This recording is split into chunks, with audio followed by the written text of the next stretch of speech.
You just mentioned innovation and the issues that can come along with it.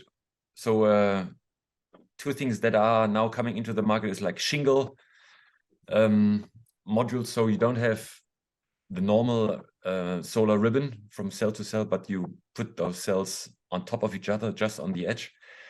I would assume it's a like mechanically stressed. When you just stress test it, it's a very different behavior. How do you regard these shingle modules?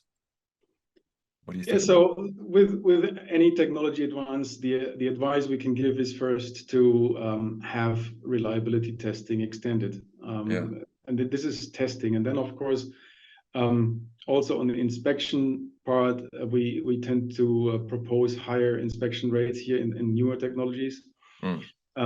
In particular for the shingles, I mean, the first results that I've seen, there were additional risk for some newer types of cracking, but it depends also on the encapsulant that is used, and there are multiple levels that need to be looked at how to laminate those modules.